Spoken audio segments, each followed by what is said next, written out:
Buckets. That's the name of my boat. Buckets.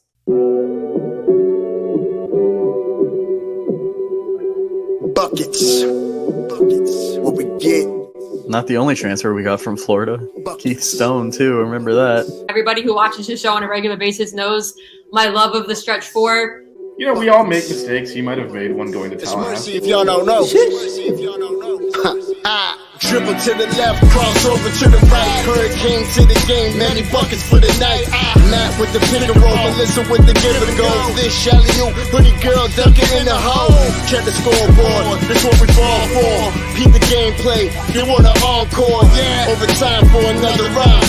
It's buckets out the buckets, baby. You out of time. It's buckets. What it is, homie, it's buckets. Woo! We getting buckets. Yeah, baby, buckets.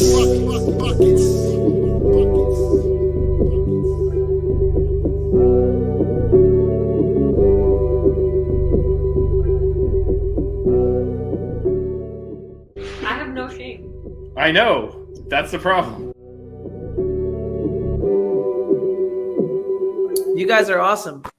What is going on, guys? Welcome back to another episode of Buckets. I am Matt. He is Vish. Vish, we got two games to talk about. They probably weren't the prettiest of games, but the Canes, both teams won. So, I mean, that's all you can really ask for, right? Yeah, there's kind of less to say about the women's game. I mean, it was... Let me get that out of the way a little bit, and then we'll pivot to the men. It was brutal offensively. 9-20 from the free throw line, 4-24 from three. Still got the dub, like you said, with defense and really some rebounding at the end, where the Canes were fouled up three and missed 3 of 4 free throws, but got an offensive rebound. Finally made the fourth free throw to go up 2 scores. It was that kind of game. That's why Coach Meyer preaches defense, though, right? Because you need your defense to win some games, right? Yeah, and that was what they leaned on today because they could not make a shot. It was not pretty. Yeah, I'm gonna need to figure my life out because I thought that I could access ACC Extra like just on YouTube TV and stuff because I thought I had watched games before and I was trying to find it and there was something weird. There was something weird going on with it, so I think you need to reconfirm it because remember Melissa also like it kept saying she was having trouble. She's saying the content's not available in your region, which is generally if you try to watch something like overseas or it's a blackout. And meanwhile, I'm in Miami. I was a couple of miles from where she was, and it was working for me. So I don't think they're that micro target region locking. We're talking about the women Canes Cats Heat, so that was the one that we had issues accessing and had a whole group chat discussion about. Yeah, but the Canes did win 61-57, avoided a bad loss, which in the last few years they've had those drops out of conference, so that was at least good to get that win. But yeah, no, it was not pretty. Yeah. but obviously take the win. They're off until Friday after Thanksgiving, so a week to figure out whatever the hell that was. Get it corrected. Yeah, hit the gun, get some shots up, right? Yeah, definitely. Get some buckets. Get some buckets. There we go. Well, all right. Well, we know what most people. I mean, look, we cover both teams, but we kind of know which one's a little bit more well followed. So that was a good. I feel like a solid win from the men. Well, I guess before we pivot, we can shout out. We got all of our regulars are here. We got Canes today. We got Canes Cats Heat 305, and then we got Bill. Shout out Bill. Yeah, so we got kind of got our crew here. I got to shout out Bill because he gave me the inside scoop on a player prop for Wooga at 1.5 threes, and made some money on that. Very low number there. Very low, but he ended with 2, so I mean, I was sweating for a bit. Yeah, the shooting was little hit or miss. Yeah, so maybe we should talk about that because I was going to bring that up first. Yeah. Do you think part of it was because you're essentially playing like inside of it was like a hotel, right? Yeah, no, it's like a conference ballroom. Yeah, it's a ballroom.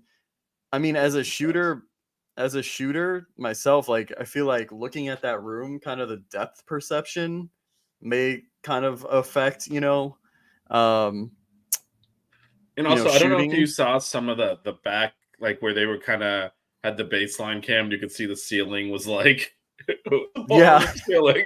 It's just like it's a weird They had it's a weird they got a location. wedding. They got a wedding there in 2 days too after this. Yeah, it's definitely a weird location to hoop in. Okay, side note, before we get all into this game, did you notice the towel guy that like was taking his sweet ass time, like wiping the floor? Like dude was did just kind not. of lollygagging around. It was really funny. But yeah, no, and not to mention too, like the stream was just like Yeah, at first I awful. thought it was my TV, and then I was like, oh no, and then they apologized for it, and I was like, oh. Yeah, it was the choppy. audio was off. The audio went out a couple of times. They tried to review a play in the second half, and they couldn't because the scores table lost power. Yeah, So- the Norchad foul, right? Yeah, which I guess Yeah. were they reviewing for a flagrant or something? Like what were they? 'Cause you can't review an actual common foul. I honestly I wasn't sure because at that So I was point, like, what are you reviewing? It was barely Yeah. a foul. at that point, yeah, I don't know what was going on there.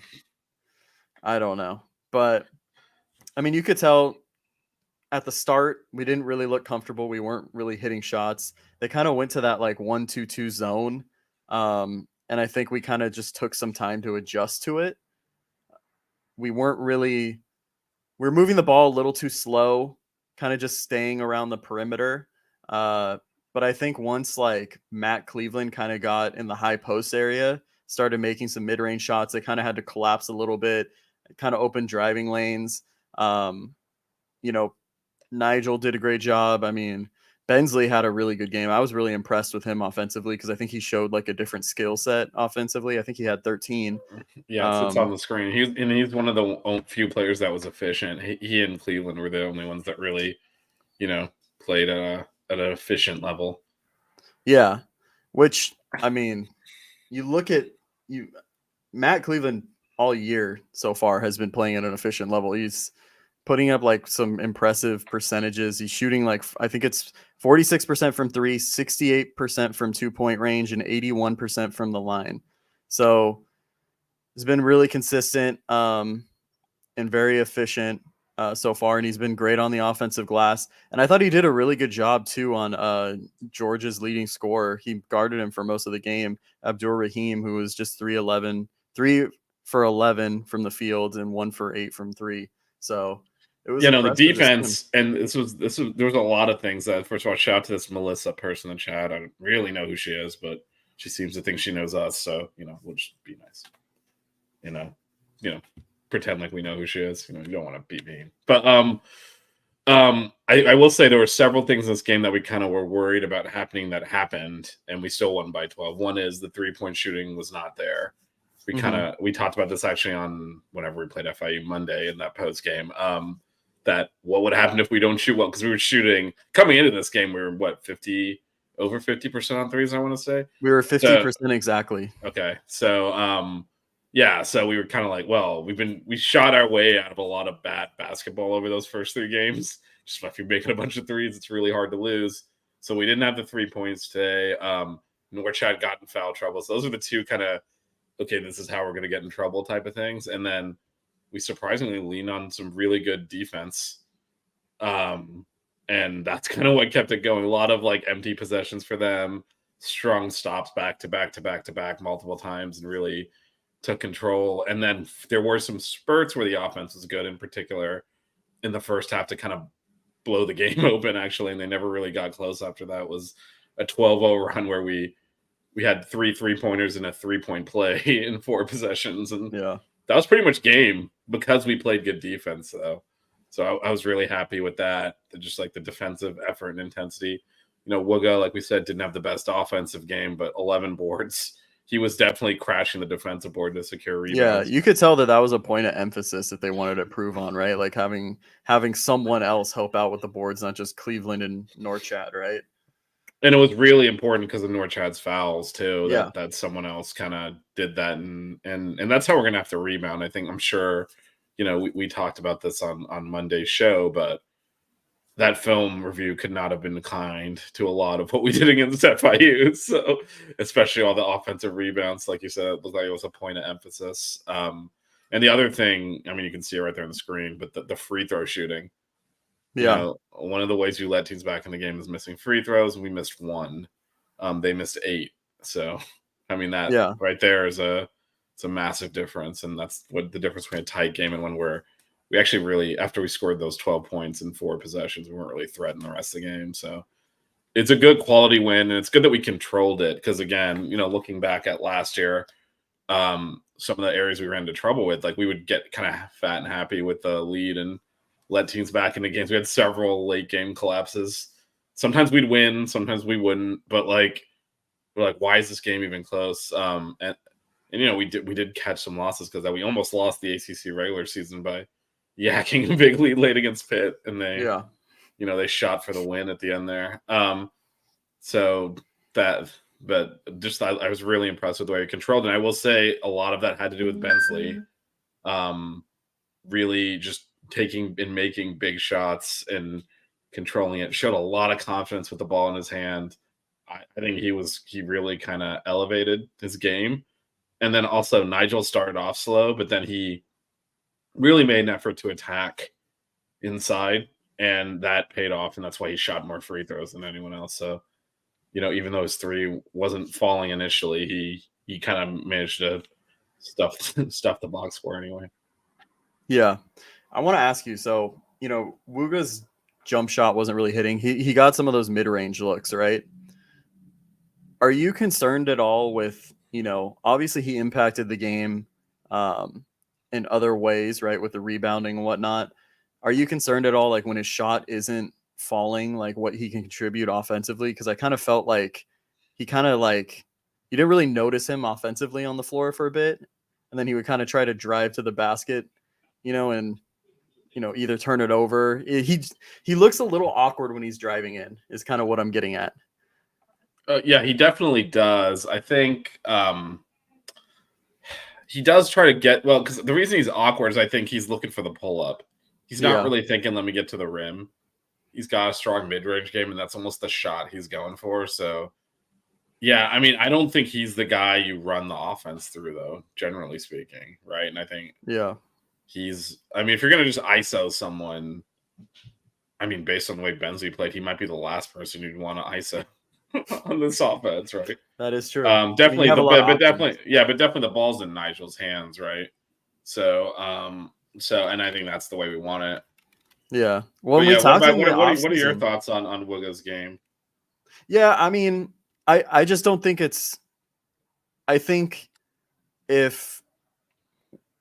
Okay, so I think I'll answer it in this way. One of the question marks that I think we both kind of had right in the offseason was, how does Bensley improve offensively, right? He was kind of more of just like catch and shoot. He would, have, if there's an open driving lane, like on a fast break or something, he'd be able to take it. But I think he's kind of proved that his offensive game has improved a lot in the offseason. You see him scoring in different ways that he was not scoring last season. So I guess I'm just going to reiterate what you said, because we have so many weapons on offense. If Wooga isn't hitting his shot or whatnot, we still have a multitude of options, and you can look for Wooga to do other things on the floor, right? Like what he did tonight. So it's not a major concern, I don't think. I think it's like something if, knock on wood, like an injury happens or something, that's something, down the line, which I think we should actually transition over to talking about our depth, right? Because that's something me and you were talking about in the group chat. Or lack thereof. Yeah. So I guess I don't want you to call me out for talking about stuff in the chat, but no, what you can call me out for is, I don't know if you can hear the alarm beeping, but like it's me with the background noise this time. I don't know if that's even coming through on the mic, but I hear it like slightly, but I don't hear it too much. That is on my end after almost a year, 6 months of making fun of Matt's random background noises. Here I am. Honestly, the gardeners were just here too. I thought they were still going to be working, and you were going to call me out for having the leaf blower in the background. So I've got the alarm. I'm in Miami. Thank God. There's chaos around. Yeah, no, go ahead. Sorry. I was just going to say, it looks like, today at least, AJ Casey and it seemed like Chris Watson were the two main guys off the bench, right, that contributed and played the most. What are your thoughts kind of moving forward? Do you think that's, the case moving forward?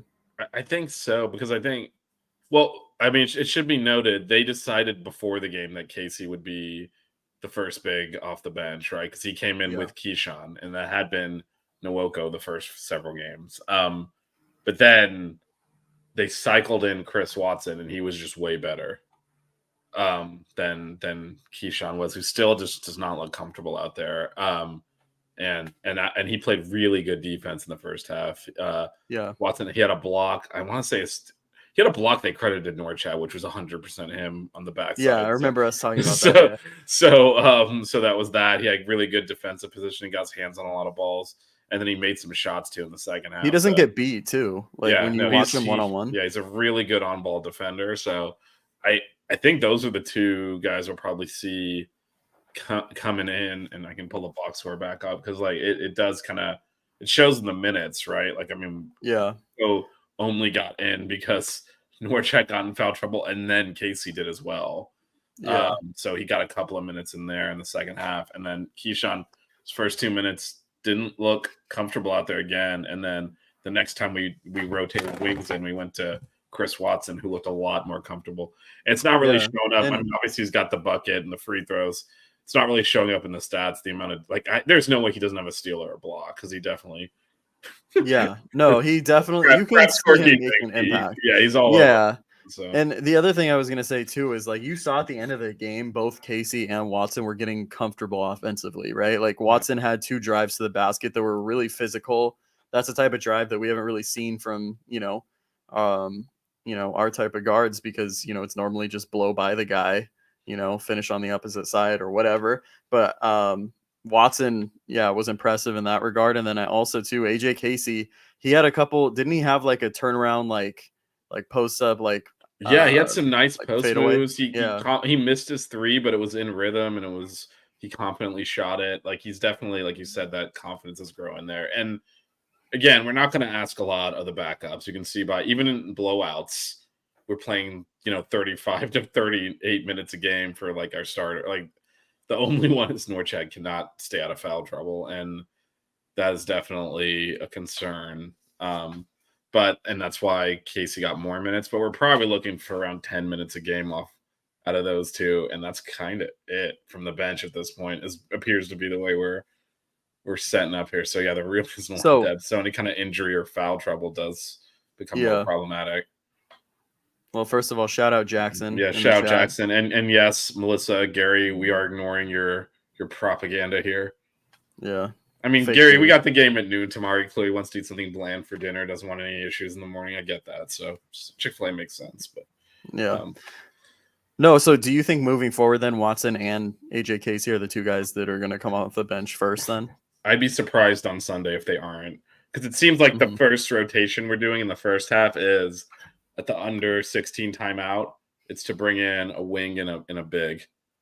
And that was Nwoko and George the first few games today. It was Casey and George. I think it'll be Watson and Casey on Sunday, and it's warranted. And I was just going to post. I was about to say that too. I was kind of watching the score on the side and not watching the game, but I have it to the side too. Yeah, well, there you go. I mean, they are playing for second place in this tournament. So low score. I mean, can we speak to this too? We already referenced it earlier, but I want to say I think both teams were shooting 35% too. So I mean, obviously there's something about shooting in this. Ballroom. It's all weird. The camera angles are even weird just to watch it. I mean, again, that's why it's a good thing we played defense today. Because I will say, they also obviously had the same issues we did shooting in that gym, but I did think we played better defense than we have been. Forced some turnovers, forced some bad looks, and so that did kind of keep us. They jumped out early to a pretty. I think they were up 9 at one point or 7. Yeah, we only had scored 11 points in the first 9.5, 10 minutes. I think it was. It was a slow start. Yeah, that's a very slow start. We were I think 1 or 2 for 12 for our first threes. So and the only bucket we had for a while was Cleveland on a fast break made a layup, and we couldn't make any, missing the mid range stuff too. And yeah, the defense kind of kept us within touching distance. And then we did have a big spurt there that kind of, again, once we took the lead, once we went up 10, it was kind of over. They never really got close after that. But I have been impressed with Watson and AJ Casey, just like you said. I think, that extra year in the program matters. Yeah. And you guys see both of them are way more confident and comfortable coming in, and Nwoko and George aren't. And that's pretty apparent at this point. They understand the rotations a lot more and whatnot, and know where they can make an impact, I think. Yeah, and then also just that confidence, you're playing a little looser, you're going to play better because you're not really thinking out there. It's just coming more naturally. I am worried about Norwich. We talked about this before the year. We know this is going to be an issue, but just too many fouls. And then when he played, so he got the third foul early in the second half. And then he sat for a long time. And fortunately, again, AJ Casey did a really good job, so we didn't actually have to rush him back in there. And then he he was just olaying them on defense. You can't have that either. Yeah. That's when he was like, I'm not going to pick up the fourth foul. It's like, and then he eventually did late in the game. You can't have any of that stuff. So he's just got to, he did it against Texas in the Elite Eight, obviously, but he's got to play without fouls and play without fouling. And it's going to bite us. Again, AJ Casey did a really good job today, so it didn't. Yeah. But that's not going to work against better teams. No, absolutely. Shout out to Bryce, another friend of the show. All our friends are here. Guess no one has anything on a Friday night, huh? Apparently. Well, it's not night for you. Oh man, that one's blocking my face. It's a long ass paragraph. Yeah. Basically reiterating some of the stuff we're talking about. Yeah. Yeah, but well, at least in your time zone, it's not really night yet. You can still pretend like you have a social life and you're gonna go do something after this. I don't. I said pretend. You didn't have to go out yourself. Yeah, so I guess looking ahead, I was hoping we'd know the opponent, but it's kicking around in overtime. But I guess, what do you think we need to do better on Sunday? By the way, the game will be at 2:30 on Sunday afternoon, our time, so 11:30 Matt's time. We don't know the opponent yet, but yeah. So I know we talked about the rebounding a bit. I thought it was improved, but I messaged you guys before the game too about this, but a lot of their offense was get a quick shot, right? And they don't really attack the offensive glass too often. Plus, their bigs were not good at all. I think their bigs were combined 1 for 8 or something from the field. Yeah, and we had also talked about that Jalen Deloach was someone we had talked about as a portal addition. Yeah, he would have. Yeah, I think Jakai would have been ahead of him, to be honest. He would kind of be, certainly AJ Casey would be, which is whose minutes he would have taken. So yeah, no, I'm just looking. He was 0-2. Their center, that 0-1. Chiwa. Yeah, Chiwa is 1 of 5. They kind of rotated a couple of bigs in there. They shot 36% as a team, so it wasn't. Yeah, when they put Blue Kane in, that was the dude with a ponytail that was also balding. He was dropping buckets. He was he was a freshman too. He was dropping buckets, and I was like, oh man, we're gonna totally just get ruined by this random white guy. I know it. But he had a good game, but the rest of them, they were, kind of off. One of their other guards, I can't remember his name too, kind of started off hot. He was hitting some the lefty Thomason. Yeah, he hit one, and Chris Watson played phenomenal defense and had a hand in his eyeball, and he still drained a fadeaway 3 in his face. It was nuts. Yeah, he did finish 5 of 9, 3 of 6 from 3 as well. So those are the only 2 players they had that made more than 50%. But Thomason was 1 of 4 from the free throw line, so that didn't. They only shot. That was a big difference in this game. They shot 63% from the free throw line. We shot 95. Yeah, and they weren't the best, most efficient offense. They don't shoot good percentages. So, when you're like that, you need to either force turnovers, get second chance opportunities, and that's not really their offense. And I thought, in terms of the turnover department, we had 12? 12 we had 12. We had 12. 12. That's not a whole lot. I think they had more than us as well. 15. So 15. Yeah. So I definitely think that there were some turnovers that we can clean up too. But yeah. I think one of the things we still are not, again, it's with 4 games into the air, so there's plenty of time to work through some of this. Understanding when to speed up and when to not. A lot of our turnovers, they're trying to force a fast break that just isn't there. Sometimes just secure the ball, take it down, and run the half court. And I feel like we're trying to fast break a little bit too much, but it's not actually there. A lot of those turnovers are kind of right after we get the rebound, we're trying to push it up the court. And either forcing a pass, throwing it away, getting it tipped, stolen, that kind of stuff. So I think a little bit better at picking. We obviously don't want to put the brakes on entirely, but a little bit better picking spots. Yeah, I thought too, one area, Nigel has improved as a facilitator, but I do feel like sometimes when he drives in, he looks to pass a little too late, when the help defense is already there. Right. He had probably 2 turnovers because of it. But yeah, he had a total of 3. He had 3 turnovers, yeah. So, I mean, just things to work on. It's still, that was the 4th game, so. But, we're going to play one of these 2 next teams that we do play. They're both pretty solid defensively, just based on watching them and whatnot. Yeah, and I think part of that is going to be, again, Norchad's got to stay out of foul trouble. Yeah. And the frustrating thing is, I mean, look, there were some ticky-tack calls for sure. Oh, 100%. But also, these are not fouls he's earning from the standpoint of, okay, yeah, give that one up. It's all stupid crap. Yeah.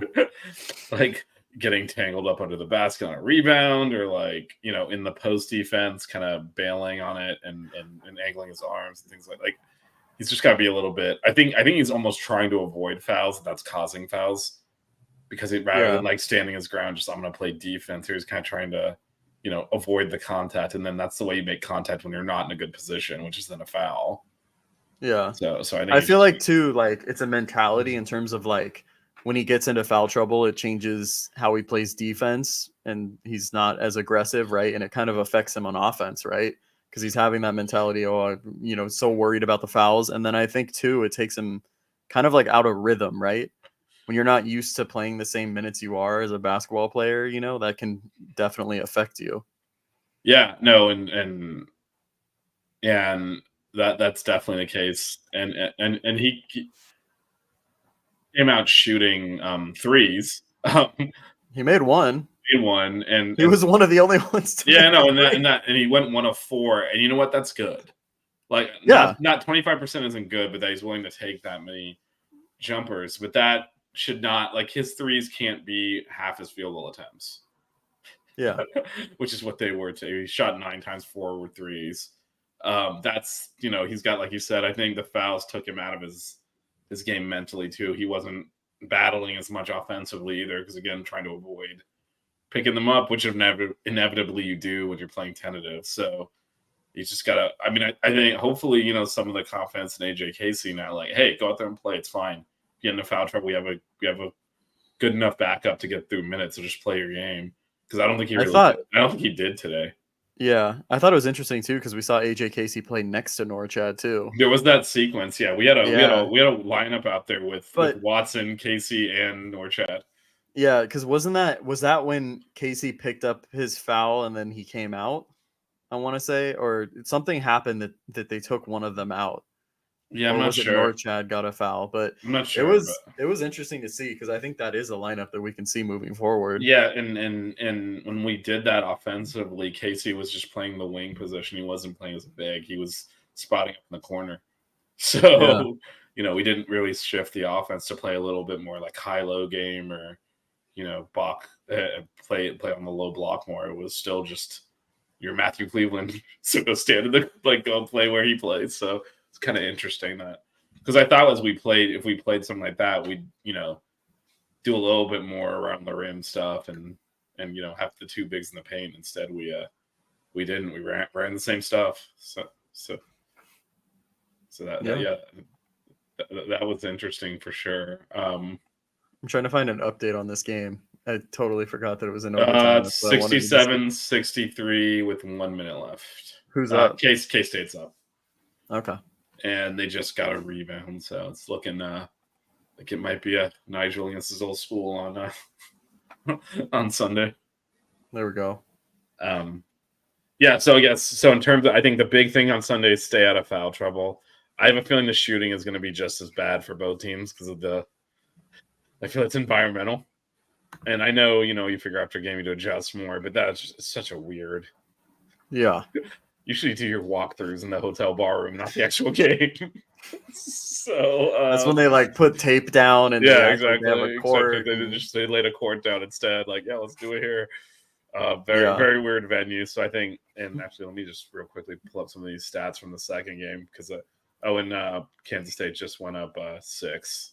Yeah, it looks like it's gonna go. There's 30 seconds left or something. There are 54. Okay. Okay, so here are the field goal percentages. Providence 35% from the field, 26% from 3, 70% free throws. Kansas State 37% from the field, 37% from 3, 90% free throws. They did shoot a bit better, but neither of these are world-beating percentages. You kind of feel like the arena itself is causing some of this. Or I am being very generous calling it an arena, but yeah. So I'd expect the conference room. Yeah, the conference room. So I would expect, again, a little bit more of a grind in terms of offense, defense, but Norchad does have to stay out of foul trouble and stay on the court. He needs to play at least 30 minutes, and he hasn't done that. He didn't do that today. Well, we had 6 boards because of that, and it's just that's not going to get it done. Yeah, and I think, if it's K-State, I know it's not over yet. They're definitely, a team that attacks the offensive glass a lot more. Their bigs are more active.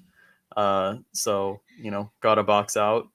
Need Wooga to grab some more rebounds too. Can, like you said, not have Norchad get into foul trouble.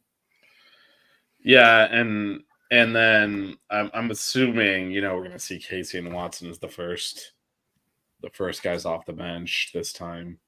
Yeah, which I think we need. The Nwoko and Keyshawn minutes were rough, and against a better team that might bite you as well. Yeah, I will say too. Oh, sorry. Go ahead. No, go ahead. I was gonna say too. Either team we play, just looking at Providence and Kansas State, they're both susceptible to turnovers. So if that's something, that's going to be big for us. If we force a lot of turnovers, win that margin by a decent amount, then we should take care of business.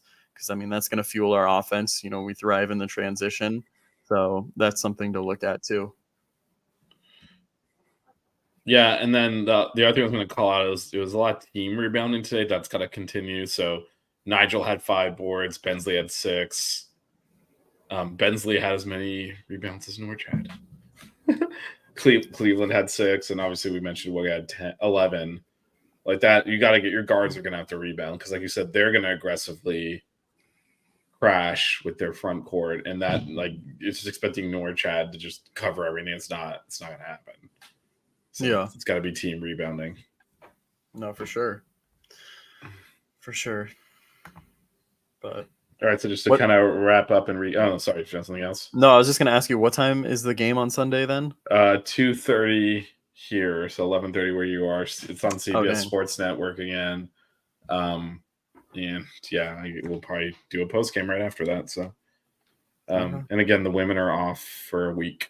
They host that Thanksgiving weekend tournament. So next Friday is the first game for that. So, yep. It looks like it's going to be Kansas State. It is now down to 29 seconds. Same score. So even after a missed free throw by Kansas State missed a couple of free throws, but Providence couldn't take advantage. So this looks like it's going to go. So yeah, it looks like it'll be the Canes and Kansas State on Sunday in the function room at the Holiday Inn or wherever they're playing this thing. So, shout out to AO coming in right at the conclusion here. There you go. I believe another Chick-fil-A hater. Okay, good. Now I got some numbers here.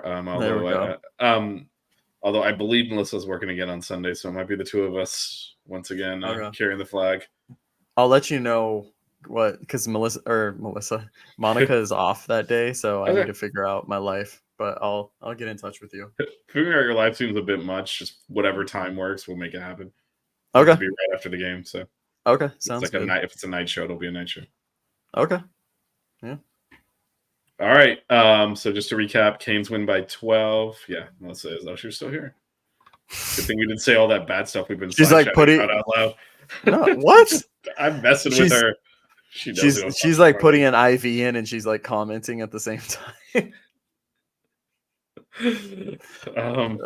Anyway, so Canes will play 2:30 on Sunday. CBS Sportsnet. It looks like it's going to be Kansas State is now up 7 with 26 seconds left, so it looks like that'll be the opponent. And then the women again are off for a week. I can't confirm or deny that, so we'll just put it out there as a fact-ish type thing.